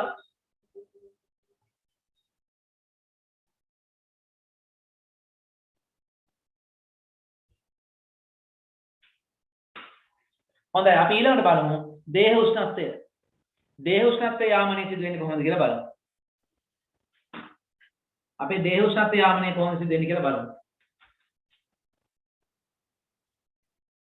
දැන් අපේ ශරීරයේ උෂ්ණත්වය ගත්තොත් සාමාන්‍ය උෂ්ණත්වය සෙල්සියස් අංශක 36.9ක් නේ අපි කියන්නේ. අපේ දේහයේ තියෙන උෂ්ණත්වය සාමාන්‍ය 36.9යි. ඒ වුණාට ඕක අපි 37යි කියලානේ කියන්නේ. නේ? ඕක අපි කියන්නේ 37යි කියලානේ. අපි ඕක කියන්නේ 37යි කියලා. හැබැයි 37යි කියන එක සාමාන්‍ය 36 සහ 37.5 අතර වෙනස් වෙනවා. ඒක සාමාන්‍යයි. කෙනෙකුගේ ඇඟේ දේහ උෂ්ණත්වය බැලුවොත් 37 නැතුව 36 වෙලා තියෙන්න පුළුවන්. සාමාන්‍ය 37.5 වෙලා තියෙන්න පුළුවන්. ඒක ගැටලුවක් නැහැ.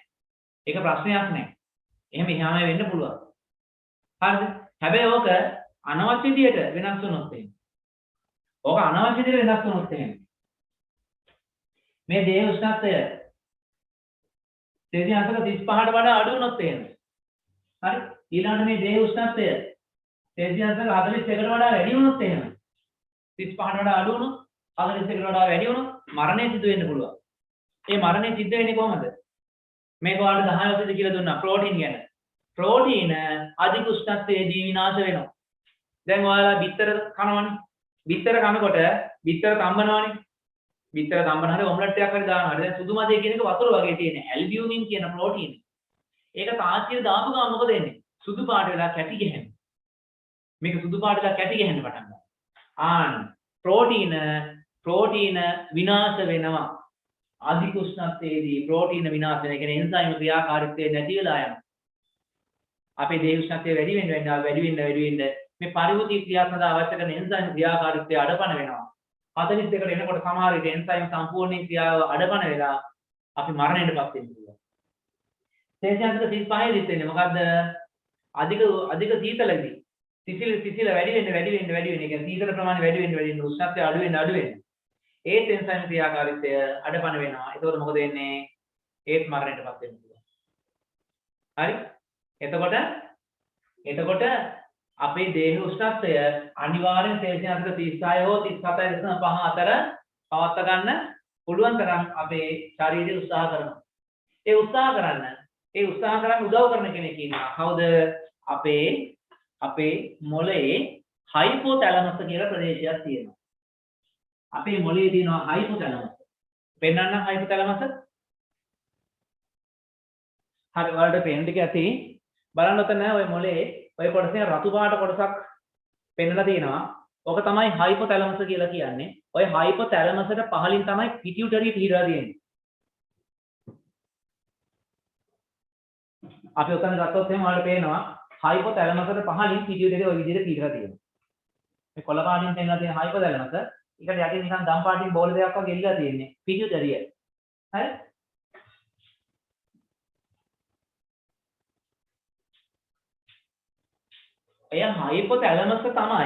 ඔය හයිපෝතැලමසින් කරන්නේ අපේ දේහයේ උෂ්ණත්වය නිතරම ටෙස්ට් කරනවා.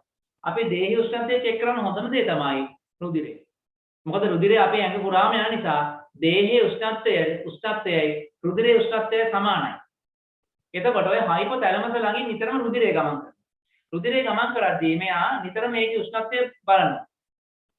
එතකොට ඒ උෂ්ණත්වය බලලා එයා බලනවා මේක සෙල්සියස් අංශක 37 අවට තියෙනවද කියලා බලනවා. හදිසියෙ හරි උෂ්ණත්වය වැඩි වුණොත් දැන් ඔයාලා හිතන්න ඔයාලා මෙහෙම කරනවා කියනකොට ඔයාලා මේ උණුවෙන් තේ එකක් බොනවා. එතකොට මොකද වෙන්නේ? ඔයාලගේ ඇඟේ ඇතුලෙන් රස්නේ වැඩි වෙනවානේ. උණුවෙන් තේ එකක් බිව්වම ශරීර අභ්‍යන්තරයේ උෂ්ණ වැඩි වෙනවා. එතකොට ඔයාලට මොකද වෙන්නේ? උණුවෙන් තේ එකක් බිව්ව වෙලාවට ඔයාලට මොකද වෙන්නේ? උණුවෙන් තේ එකක් බිව්වම මොකද වෙන්නේ ඔයාලට? ඒ උණුවෙන් හොඳට තේ එකක් කෝප්පයක් පුරවලා බොනවා. මොකද වෙන්නේ? ඔයාලා රෑ නිදා ගන්න කලින් හොඳට උණු කිරි කෝප්පයක් බොනවා. අම්මා හොඳට කිරියක් හදලා දෙන උණුවෙන්. ඔය කටින් පිම්ම බීම හොඳට ඕක සම්පූර්ණයෙන් දීලා නිදා ගන්නවා. උණුවෙන් කිරි එකක් හරි තේ එකක් හරි දීලා නිදා ගන්නකොට පෙරවගෙන නිදා ගන්න පුළුවන්ද? බැරි වෙන්න හේතුවක් කියන්න. දාඩිය දාඩිය ඔව්. උණුවෙන් තේ එකක් බිව්වට පස්සේ දාඩිය දානවා. අයියේ දාඩිය දානවා. උණුවෙන් තේ එකක් බිව්පු ගමන් අපේ දේහයේ අභ්‍යන්තරයෙන් උෂ්ණත්වය වැඩි වෙනවා. සෙල්සියස් අංශක 34 වඩා වැඩි දැන්. මොකද අපි බොන තේ එකක් සෙල්සියස් අංශක 60ක් 70ක් විතර උෂ්ණත්වය තියෙනකන්නේ. ඇතුලේ උෂ්ණත්වය වැඩි වීගෙන යනවා. අපි ටක් ගාලා මූණට මේ තැන් වල දාඩිය දානවා. ආන්න දාඩිය පිට වෙනවා. එතකොට අපි බැලුවොත් එහෙම කණ්ණාඩියකින් දාඩිය දාන වෙලාවට අපේ සම නිකන් රතු පාට වෙලා තියෙනවා. සම රත් පැහැවෙනවා. හේතුවක් තියෙනවා මොකද්ද? අපේ දේහයේ උෂ්ණත්වය අඩු කරන්න දේහය මගින් ගන්නා එක ක්‍රමයක් තමයි දහඩිය පිට කිරීම. දහඩිය පිට කරනාට පස්සේ ඔයාලා දන්නවා ඔයාලා ඇඟේ වතුර ටිකක් ගාලා උලම් පාරක් වදින්න හිටියොත් එහෙම ඒ වතුර ටික වාෂ්ප වෙලා යනකොට ඔයාලා ඇඟට මාර සීතලක් දැනෙනවා. දැන් මේ දැන් ඔයාලා සැනිටයිසර් පාවිච්චි කරනවානේ. සැනිටයිසර් ටිකක් අතර අරගෙන කටින් පොඩ්ඩක් පිම්බොත් බෝඩි කොලොන් ටිකක් අතරන් කටින් පිම්බොත් බෝඩි කොලොන් ටික වාෂ්ප වෙනකොට අත සීතල වෙනවා.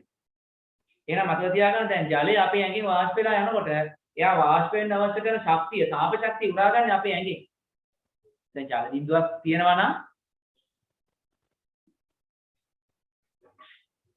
මේ දිනේ කාගේගේ අතක් මේ කාගේගේ අතක් මේ අත මෙහාට කෑල්ල තියෙනවා මෙයා. දැන් මේ තියෙන ජල බිඳුවක්. ඔය තියෙන ජල බිඳුවක්. මේ ජල බිඳුව වාෂ්ප වෙලා යන්න ඕනේ. මේ ජල බිඳුව වාෂ්ප වෙන්න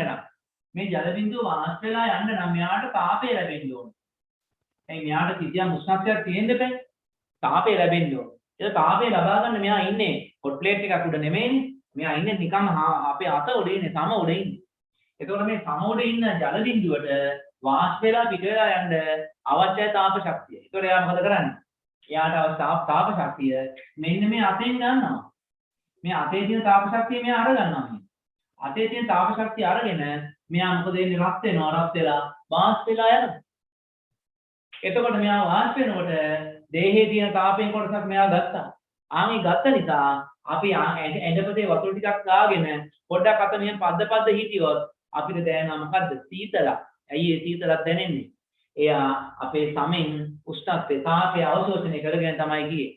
අපේ සමේ තියෙන තාපය අරන් ගිය නිසා අපිට සීතලක් දැනෙනවා. එහෙනම් දේහ උෂ්ණත්වයේ වැඩි වෙන විට දේහයට ගන්න පුළුවන් හොඳම ක්‍රියාමාර්ගය තමයි දහඩිය පිට කරලා දේහ උෂ්ණත්වය අඩු කරන එක. මෙන්න මේ දහඩිය පිට වෙනකොට දහඩිය හැදෙන්නේ අපේ රුධිරය මගින්නේ. අපේ රුධිරයේ තියෙන ද්‍රව කොටස තමයි දහඩිය විදිහට පිට වෙන්නේ. එතකොට දහඩිය ග්‍රන්ථි වලින් තමයි ඒක පිට වෙලා යන්නේ.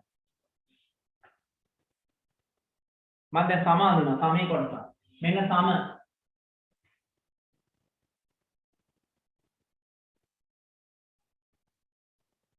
මේ තියෙන දහඩිය ග්‍රන්ථියක්. ස්වේද ග්‍රන්ථියක් මේ තියෙන්නේ. එතකොට මෙයා ළඟට මේ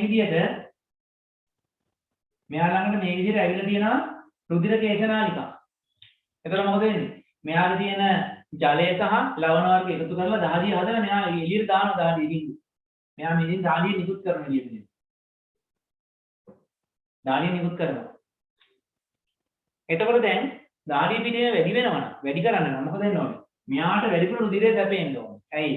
ඒ රුධිර සැපීමෙන් තමයි මේ දහඩිය නිෂ්පාදනය කරන්නේ. ආන්නේ නම් අපේ සමට ලැබෙන්න ඕනේ රුධිර සැපීම වැඩි වෙනවා. හොඳට උණුවෙන් තේකක් බිල දාඩිය වැක්කෙනකොට අපේ මූණ ටික රතු වෙන ගතියක් එනවා. අතපය පොඩ්ඩක් රතු පාට වෙන ගතියක් එනවා. ඇයි ඒ? ඒකට හේතුව තමයි සමේ කේශනාලිකා විස්තරණය වෙලා වැඩි රුධිර ප්‍රමාණයක් වැඩි රුධිර ප්‍රමාණයක් සමට සම මතු පිටට ගෙන්න ගන්න. වැඩි රුධිර ප්‍රමාණයක් සම මතු පිටට ගෙන්න ගන්න. මේ වැඩි රුධිර ප්‍රමාණයක් සම මතු පිටට ගෙන්න ගන්න. ඒකම මොකද වෙන්නේ? මේ දහඩිය ග්‍රන්ථිය අවඩ තියෙන රුධිර කේශනාලිකාවට වැඩිපුර රුධිරය ඇවිල්ලා මෙයා මෙතන වැඩිපුර දහඩිය නිෂ්පාදනය කරනවා. මේ හරියම වැඩිපුර දහඩිය නිෂ්පාදනය කරලා දහඩිය පිට කරනවා. ඒ එක්කම සම මතු පිට තියෙන මතු පිට ආසන්නයේ තියෙන රුධිර කේශනාලිකා ගොඩාක් විස්තරණය කරලා වැඩි රුධිර ප්‍රමාණයක් තියෙනවා. එතකොට මොකද වෙන්නේ? මේ රුධිරයේ තියෙන තාපය ඉබේටම බාහිර පරිසරයට නිදහස් වෙනවා. ඒ මොනවද උනේ? මේ සමට යටින් තියෙන කේශනාලිකා වල රුධිරය ගොඩක් ලැබෙනවා. එතකොට මොකද වෙන්නේ? සත්‍යච්ඡ රුධිරය එන්නේ මෙයා ටක් ගාලා මෙතනින් එයාගේ තාපය පරිසරයට පිට කරලා මෙයා සිසිල් වෙනවා. ඒ අතර දහඩිය නිෂ්පාදනය කරලා දහඩිය බිඳුවක් උඩට එවලා ඒක වාෂ්ප කරලා ඒ ශරීරය සිසිල් කරගන්නවා. හරිද? එතකොට ශරීරය සිසිල් කරන දෙයක් තියෙනවා. මොකද්ද? සමේ තියෙන කේශනාලිකාව විස්තරණය කරලා සම මතු පිටට කියන්නේ සමේ මතු පිට කොටසට මතු පිට කියන්නේ උඩට නෙමෙයි. හරි? සමේ චර්මයේ ආසන්න ආන්ගේ කොටසේ රුධිර කේශනාලිකා විස්තරණය කරලා වැඩි රුධිර ප්‍රමාණයක් ගේනවා. එතකොට මොකද වෙන්නේ? උණුසුම් රුධිරය තියෙනවා දැන් සම මතු පිටට ආසන්න. මෙයාට අක් දාලා මොකද කරන්නේ? ඒ තාපේ ඉබේම පරිසරයට නිකුත් කරලා එයා සිසිල් වෙනවා. ඒ අතර මෙන්න මේ ශ්වේත ග්‍රන්ථිය වලට එන රුධිර සැපීම වැඩි කරලා එතනින් රුධිරය එතනින් වැඩිපුර දහඩිය නිෂ්පාදනය කරනවා. ඒ නිෂ්පාදනයේ දහඩිය සම මතු පිට වෙනවා ජල බිඳුවක්, ද්‍රව බිඳුව විදිහට. ඒව වාෂ්ප වෙනකොට ඒකෙන් තව ටිකක් අපේ දේහ උෂ්ණත්වය අඩු වෙනවා. හරි? එහෙනම් දේහ උෂ්ණත්වය අඩු කරන්න දේහය විසින් ගන්න ක්‍රියාමාර්ග දෙකක් තියෙනවා. හරි? මොකක්ද ක්‍රියාමාර්ග දෙක? එකක් තමයි සමේ කේශනාලිකා විස්තරණය කරලා සමට සපයන රුධිරය වැඩි කරනවා. එතකොට මොකද වෙන්නේ? එතකොට අභ්‍යන්තරයේ තියෙන තාපයෙන් කොටසක් පරිසරයට හානි වෙලා එයාගේ උෂ්ණත්වය අඩු වෙනවා. ඊට අමතරව කරන්නේ මොකද්ද? ශ්වේත ග්‍රන්ථි උත්තේජනය කරලා දහඩිය නිකුත් කිරීම සිදු කරනවා. දහඩිය වාෂ්ප වෙනකොට දේහ උෂ්ණත්වය අඩු වෙනවා. හරි? ඒ දේහ උෂ්ණත්වය වැඩි වෙච්ච වෙලාවට. දැන් බලමු දේහ උෂ්ණත්වය අඩු වුණොත් මොකද වෙන්නේ කියලා. ඔයාලා සීතල වෙලා ගන්නවනේ. සීතල වෙලා ඉන්න වෙලාව. සීතල වෙලා ඉන්න වෙලාවේ දහඩිය දාන්නේ නැහැ. සීතල තැනකින් දහඩිය දාන්නේ ඇයි ඒ වෙලාවේදී ශ්වේත ග්‍රන්ථි හැකිලිලා තියෙනවා. දහඩිය නිෂ්පාදනය වෙන්නේ නැහැ. සීතල දවස් වල බැලුවොත් එහෙම ඔයාලගේ මූණ අතපය රතු පාටට තියෙන ප්‍රමාණය අඩුයි. නිකන් සුදු මැලි වෙලා වගේ තියෙනවා. හේතුව තමයි සම මතු පිටට ඒ කියන්නේ සමට සැපෙන රුධිර සැපයුම අඩු වෙනවා. සමට සැපෙන රුධිර සැපයුම අඩු වෙනවා. එතකොට මොකද වෙන්නේ? අර කලින් වගේ තාපයේ විදිහට පිට වෙච්ච තාපයේ විදිහට තාප ශක්තිය පිට කරගන්න බැරි වෙලා යනවා. මේ තියෙන සමන දැන් එතකොට මෙයාට සැපේන දැන් මේ සම මේ ඔක්කොම ටික මෙහෙම ගමු. මේකට සමේ හරක් කළා කියන්නේ දැන් එතකොට මෙයාගේ උෂ්ණත්වය වැඩි නම් මොකද වෙන්නේ? වැඩිපුර රුධිරය ඇවිල්ලා අතපය රතු පාට වෙලා වගේ පේනවා. එතකොට මොකද එයාගේ ඇඟෙන් ඉබේටම තාපය පිට වෙලා යනවා. ඊට අමතරව දහඩිය වගේම තාපය පිට කිරීම අවශෝෂණය කිරීම සිදු කරනවා. ඊළඟට අපේ ඇඟේ උෂ්ණත්වය අඩු වුණාම මොකද වෙන්නේ? අඩු වුණාම මේක අනිත් පැත්ත. දහඩිය ග්‍රන්ථි වලින් දහඩිය නිකුත් කිරීම අතර කරනවා. සමහර සැපෙච්ච රුධිර සැපීම ටිකක් අඩු කරනවා. ඒ ඇයි නැත්නම් මේ ඇඟේ තියෙන තාපය එළියට පිට වෙන නිසා. හරිද? ඊළඟට තව දෙයක් එනවා. ඔයාලා දන්නවා අපේ සමේ තියෙනවා මෙහෙම රෝම. සමේ රෝම තියෙනවා. පරිසරයේ සිටිල් වෙනකොට මේ රෝම ඔක්කොම මෙහෙම කෙලික් වෙනවා. ගොඩක් සීතල වෙලාවේදී බලන්න ඔයාලගේ අතර රෝම තියෙනවා. ගොඩාක් සීතල වෙලාවේදී බලන්න. සීතල කියන්නේ අපේ විතර සීතල කරගෙන හරියන්නේ නැහැ. පරිසරයේ සීතල වෙලා අර සාමාන්‍යයෙන් රැට නිදා ගන්න බෑ ගෙහෙන ගන්න සීතල වෙන්නේ. ආන් ඒ වෙලාවට බලන්න ඔයාලගේ රෝම ඔක්කොම කෙලින් වෙලා තියෙන කුරු කුරු. ඔයාලා දැකලා සීතල වෙලාවට පූසෝ එහෙම ඉන්නවා මුළු ඇඟම පුම්බගෙන වගේ. හරි බලන්න එච්චර දෙයක් කරන්න අමාරුයි. පූසන හොඳට පේනවා. කුරුල්ලෝ එහෙම රැට නිදා ගන්නකොට කටුලි මුළු ඇඟම මෙහෙම වහගෙන බෝල ගෙඩියක් වගේ වෙනවා. හරි. එතකොට මොකද වෙන්නේ? මෙන්න මේ ඍජු වෙච්ච රෝම අතර රැඳෙනවා වාත ස්තරයක්. මේ අපි කියන්නේ මයිල් කෙලින් වෙනවා කියලා කියන්නේ. නේ? නොවුණාම මොකද වෙන්නේ? වාත ස්තරයක් රැඳෙනවා ඔය රෝම අතර. රෝම කෙලින් වුණා. වාතය හරහා තාපය ගමන් කරන්නේ නැහැ. වාතය කියන්නේ තව පරිවාරකයක්. වාතය තුලින් සංවහන ධාරාව විදිහට තාපය ගමන් කරනවා තමයි. හරිද? හැබැයි සාමාන්‍ය විදිහට ඒ කියන්නේ අර සංවහන ධාරාවක් තුලින් ඉහළට ඒ කියන්නේ මේ වාතයේ මේ ප්‍රදේශයේ තාපය පැතිරුණාට මේ වගේ තැනක සංවහන ධාරාවක් ඇති වෙන්නේ නැහැ උතන. මොකද වෙන්නේ? මෙන්න මේ රෝම අතර මේ වාත ස්තරයක් තැන්පත් වෙනවා.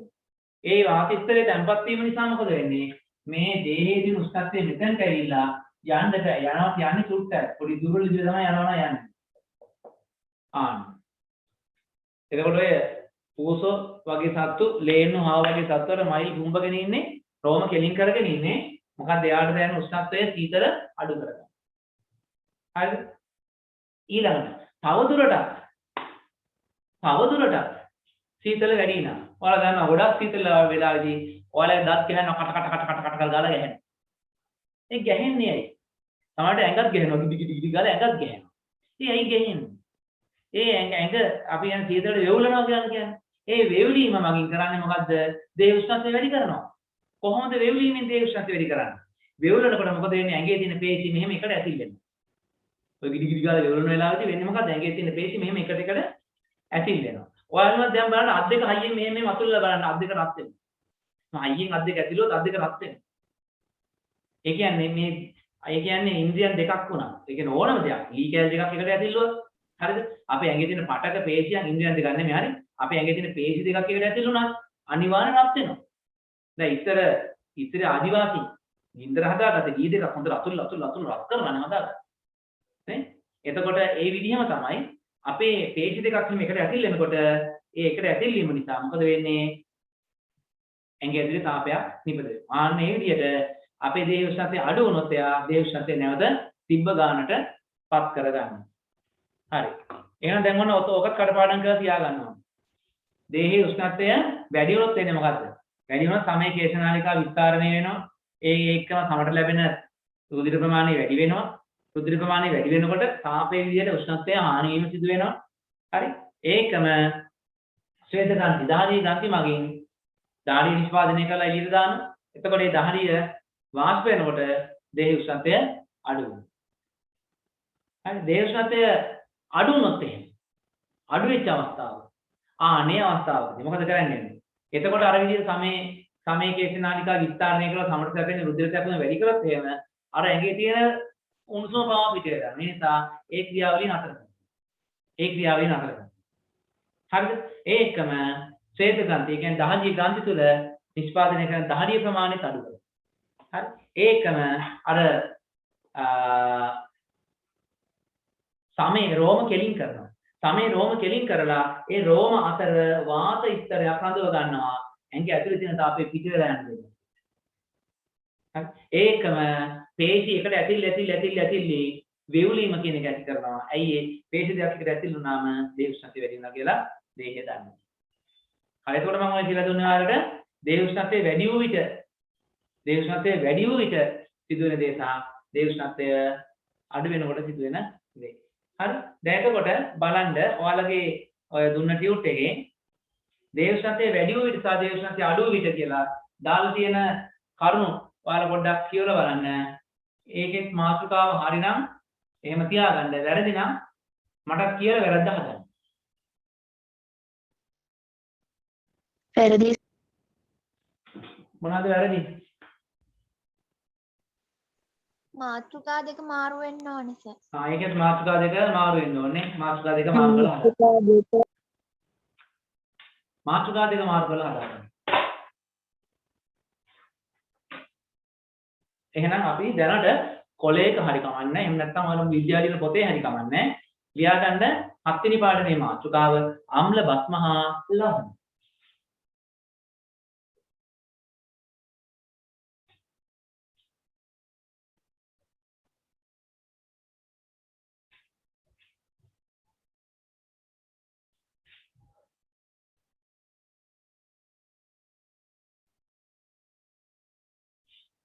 අම්ල බස්ම හා ලවණ.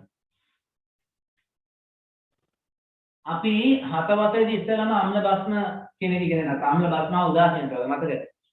7 වසරේ තමයි අපි ඉගෙන ගත්තේ අම්ල බස්ම උදාසීන ද්‍රව්‍ය. අපි ඉතින් ප්‍රැක්ටිකල් කරා අපි මුලින්ම කිව්වා ඒ ගොරකා ඊළඟට බිලින් ඔය වගේ දේවල් අම්ල කියලා අපි කිව්වා. ඊළඟ විනාශය කියන්නේ අම්ල කියලා කිව්වා. බස්ම කියන්නේ මොනවද? සම්බන්ධී කරපු ජලය, අලුදී කරපු ජලය.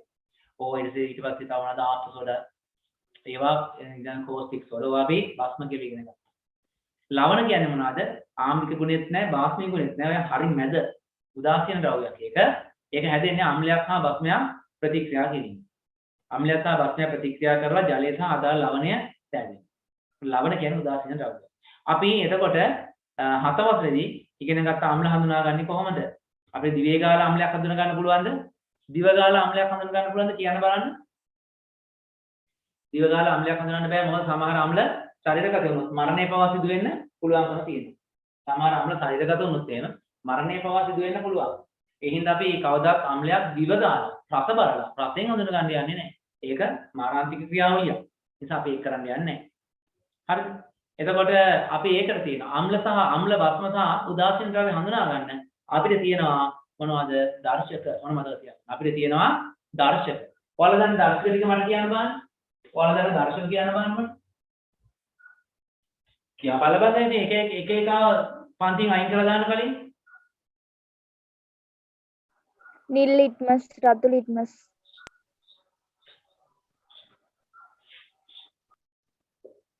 නිල් ලිට්මස් රතු ලිට්මස් තව කියන්න pH කඩදාසි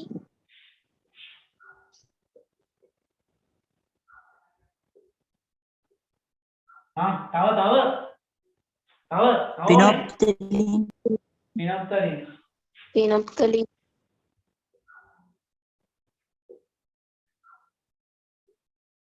පිනොප්තලින්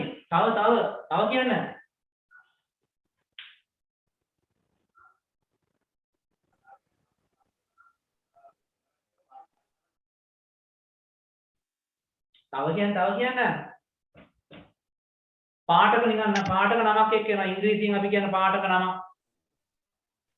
මෙතිල් ඔරෙන්ජ්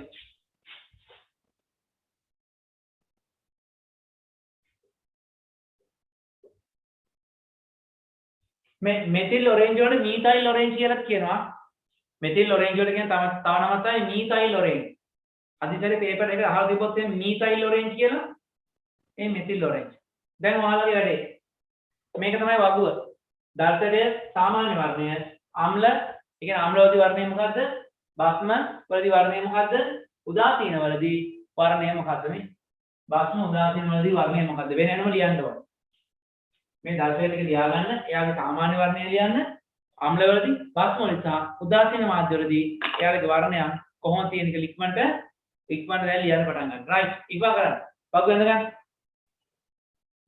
හරි මට කියන්නේ නිල් ලිට්මස් වල වර්ණය මොකද්ද? නිල් ලිට්මස් වල වර්ණය ඉක්මනට කියන්න කවුරු හරි? පාට නිල් ලිට්මස් නිල් පාටයි. අම්ලයකදී රතු පාටයි. රතු එහෙම නැත්නම් රෝස. රතු කිව්වත් කවන්නේ රෝස. භස්මයකදී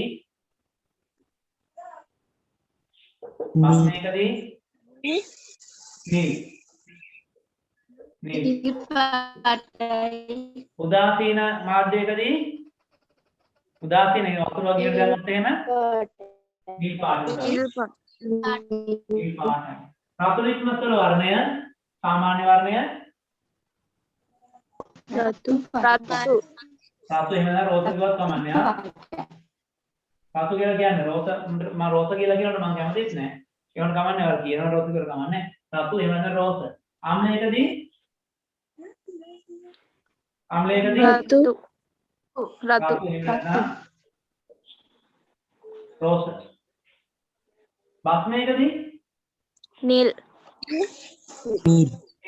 උදාසීන වලදී රතු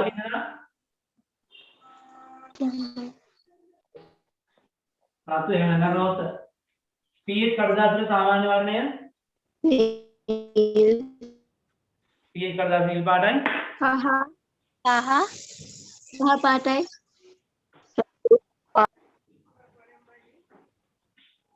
pH කඩදාසිය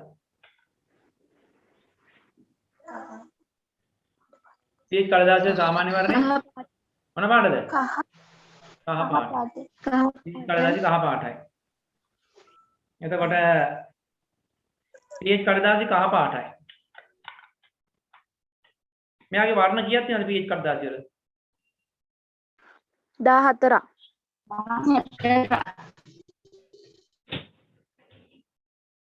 වර්ණ 14යි. ඔක වර්ණ දැන් අලුත් ක්‍රමයට වර්ණ 15යි. බිංදු ඉඳන් ගන්න. බිංදු 1 2 3 4 කියලා ගණන් කරන්න. එතකොට වර්ණ 15ක් එනවා.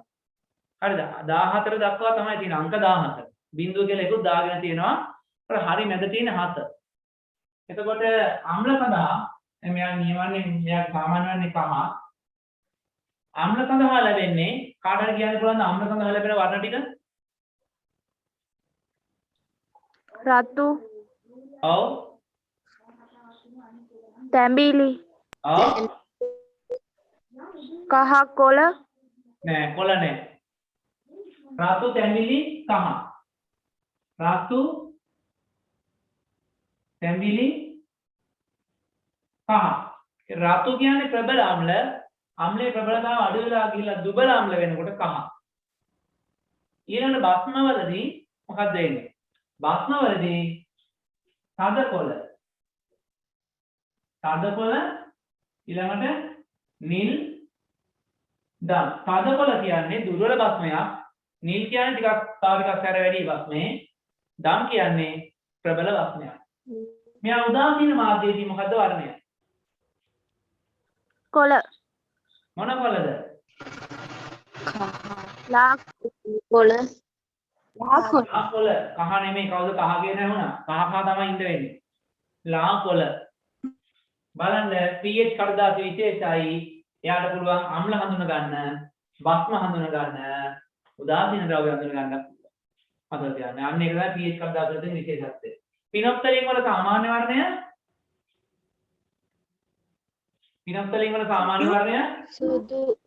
සුදු නෑ සුදු නම් මොන වගේ සුදු පාට වෙන්න ඕන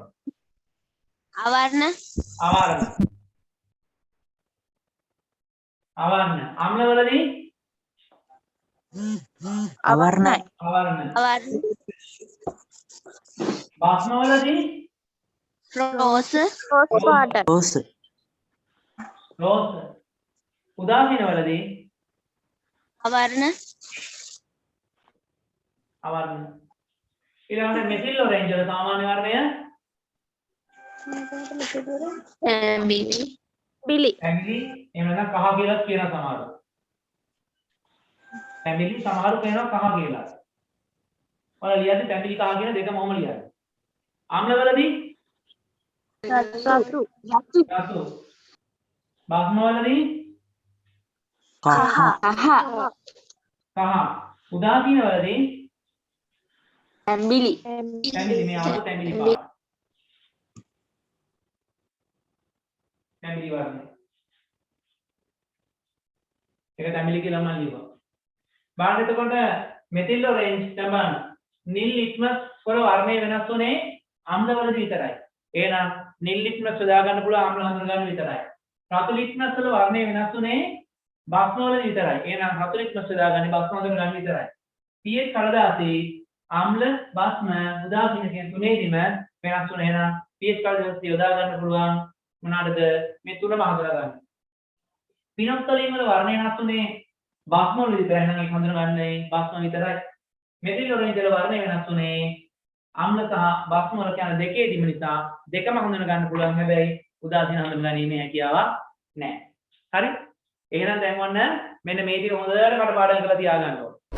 හරි මේක හොඳට කඩපාඩම් කරලා තියාගන්න. එතකොට අද අපි මානව දේහ ක්‍රියාවලිය කියන පාඩම අවසන් කරලා ඊට පස්සේ අපි අම්ල බස්ම සහ ලවණ කියන හත් වෙනි පාඩම පටන් ගත්තා. අපි ඊළඟ දවසේ මේ අම්ල බස්ම කියන පාඩම ඉවර කරලා රසායනික ප්‍රතික්‍රියාවකදී සිදුවන තාප විපර්යාසය කියන පාඩමත් ඉවර කරනවා. එහෙනම් අපි අදට පන්තිය නතර කරනවා. ගැටලු මොන හරි තියෙනවා WhatsApp වලින් මට මැසේජ් එකක් දාන්න කියන්න. ඔක්කොටම සුබ රාත්‍රියක්. හැම මොහොතේ පාඩම්. අයිබෝන්